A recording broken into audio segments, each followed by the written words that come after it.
You'll see these tabs throughout the car. At some point, I've figured out these things, and you can buy these. These are all $1.20 on the car. There are some random ones that are not $1.20, but for the most part, the whole car is $1.20. I'll explain a couple of things to you. So this is that latch. The cable runs around and goes up to the front. Also, this hook I've attached to this. So when you come in here, just be aware that it's going to be, it's in there. You got to reach in a little bit to grab it, but it's there somewhere. Oh my God. All right. So there was some wiring right away. The hazards, when you hit the hazards button, this wire right here, flasher if ground. So if you disconnect this and then touch this to that ground, the flashers will kick on. So something, I hadn't solved it yet. Something's in there. The other thing is the headlight, when you hit the switch on the console, the headlights will come on for a sec and then go off. So the switch on the console, something's gone on here with, I've got this wired up and I haven't debugged it just yet, so I'll leave it up to you. Again, like everything is, overly labeled in here, man. So that's it. I'm going to throw in a couple of these screws here to hold this panel down. There's 1, 2 here. And then this clutch piece here goes around like so and fits up underneath there. So the reservoir is really high up in there and gets bolted down there. And that's kind of it for the trunk. I think right now that this is a little, it's screwed in there, but it needs to come out more to give you correct clearance. And I'll put together this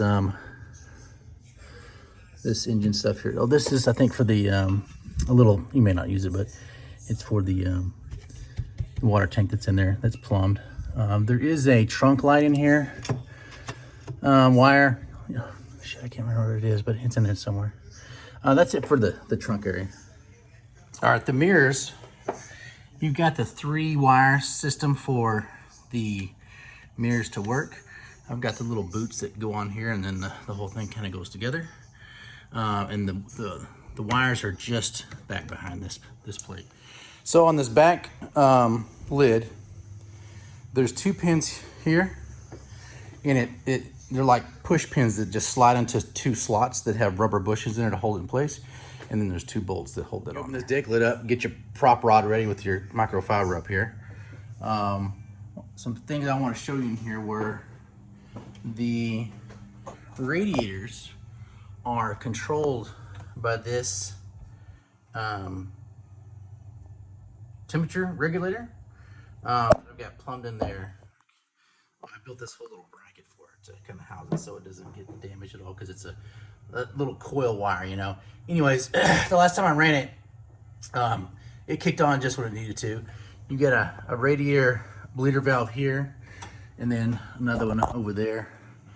What else?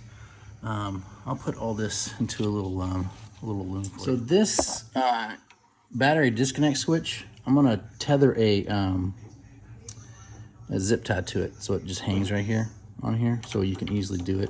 But I'll leave it sitting there with the car going for you. I'm gonna leave the battery tender on there. I'm actually gonna send that home with you.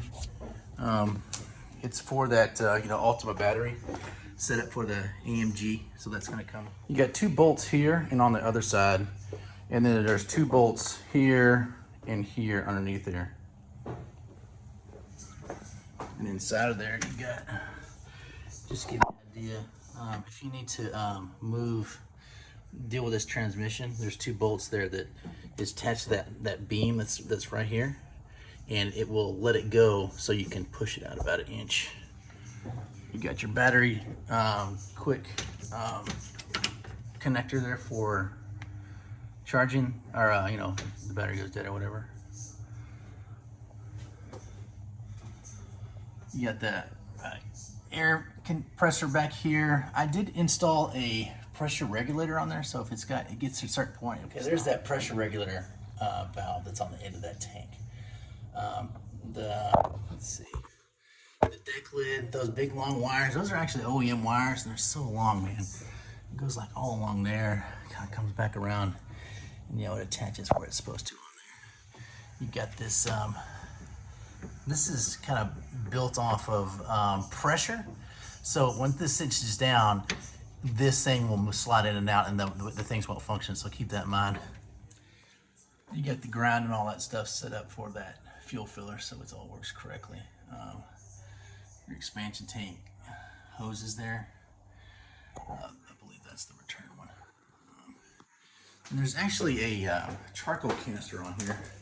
That was a part of the 3800 model, but I left it on there because it's still functional, so it just filters nasty, stinky air. So here are those air compressor lines that stick out into the engine bay. Again, I never wrapped that up. It was built out for the 3800. And again, those run down through the rocker arm and up over on the dash, and they plug into this unit, which is right here. These two inlets, this one and this one. So the initial idea for this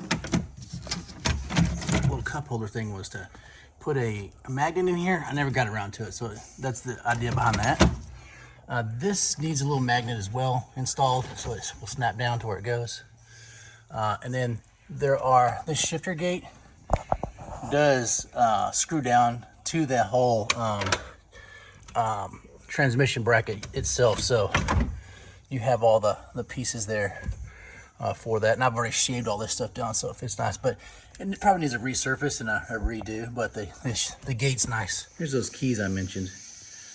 Basically, if you lay a piece of wood or something across there with some microfiber, set this thing down, unbolt these screws, and then jimmy off this bracket, it will come loose. So again, it may be, I do have lock nuts that are back in there.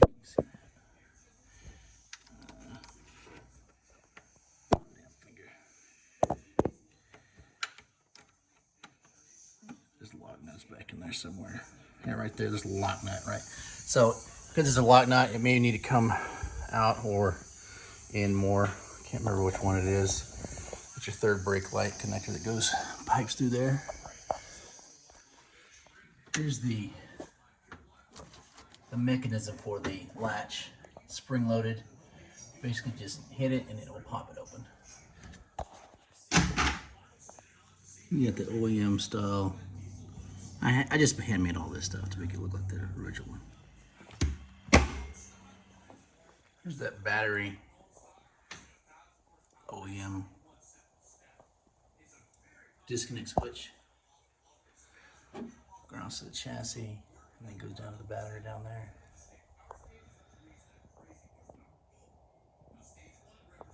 And here's your rear suspension.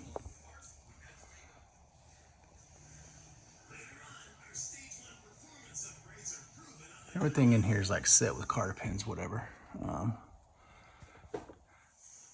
I got this Corvette C5 brake line kit, but there was just, maybe it needs some custom ones. I don't know. I just never got around to it. Need a little upgrade. In this car, the shifters is this cable system, and I never got around to it, but it needs a heat shield similar to the one that's here. That sort of thing. Here's that beefed up Jim Dinner plate on the back of the Audi. Over here in the radiator, if you take out this grill, you can get to the radiator bleeder that's right here in this bottom corner. Screw it in, it'll pour all over the car. It's fantastic. You have a little deal.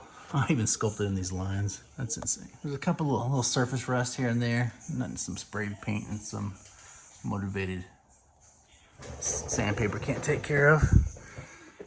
More the battery bay area.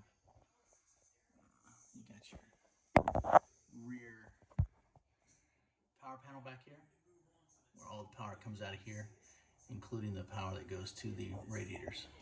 There's a little access panel I added that's over here at the alternator side of the engine bay, so that it's easier to get into this back corner where you got to run some wires through. Here's another access panel. This is for the fuel line that goes up to the fuel pump that's on this car.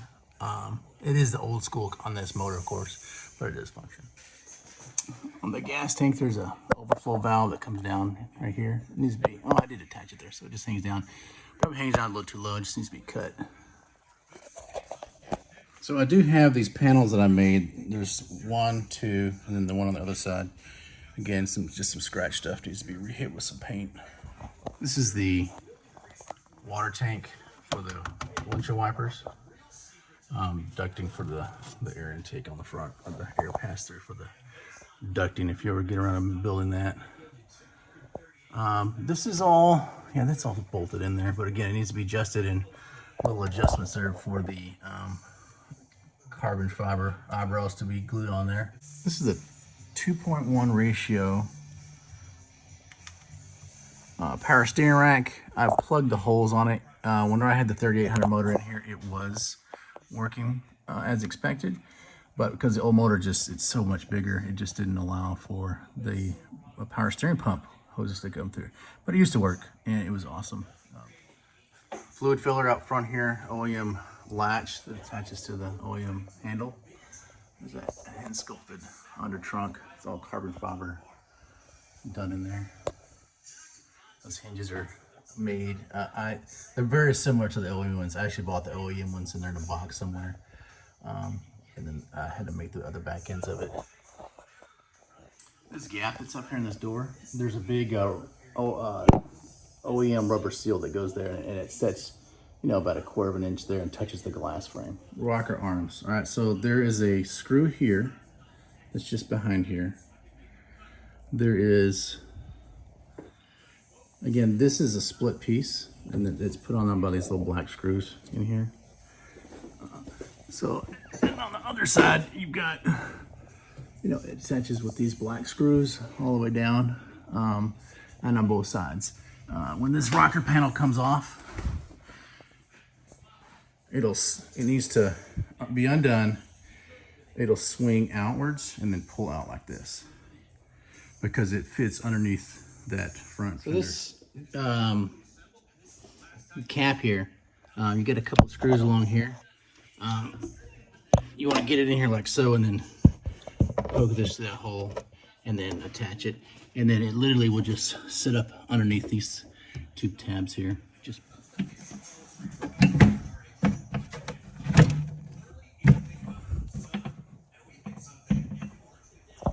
with a little negotiation, this little piece will come out of here fairly easy. I've got one screw hole here. I'm going to stick it in, but I'll leave the other one out. And it's only just those two that I've cut the holes for. Let's see, it's nice enough finished out there with that piece. This front panel, the initial idea was to glue on these little magnets that I'm going to stick down there. It'll stay there, and then stick them on there somewhere so it will grab onto this metal. But with just a little negotiating here, it slips down in here. Gotta pull this panel forward just a little bit, and it'll just drop right in place, and then the trunk is done. Turned out pretty cool, I must say. Those wires weren't back there, so you're gonna have to add that little, you know, brush material to cover that stuff up. But it's all good. Anyways, that's all done. And here's your OEM horns in here with your regular Z350 headlight. Also, there's those pigtails that have got tied up there for the doors to be accessed. There's 2 speaker wires, and then there's 2 in the big bundle for the rest of the doors. White cables are speaker wires. Black for the doors, or things on this side of the car, except for the lights. All the lights run along this outer perimeter side on the passenger side. This black bundle is your console wires, and then miscellaneous. So otherwise, everything's labeled and cuts up through that this hole right here. I need to add a little gasket on this for you before I let it go. Bundle right here with this yellow wire on it. It's got all your audio cables for the amplifier, Alpine amplifier and Alpine sub. Here's your cigarette fuse wire. Goes up to the cigarette lighter. You plug that thing in. Here's the windshield wiper. These are carbon fiber. Just got them wrapped up for now. This one, this tip broke off of there. And this is just the regular things you buy at the store, so it's gonna have to be replaced. Or, I mean, they're all pretty old, man. So they all need to be, new pieces on there. So this is based off the dinner situation. So that it's spring loaded here. I don't remember exactly where I got this, but I sculpted all that to look like the OEM. But then the dinner had this thing on here where it would extend outwards to let you adjust it.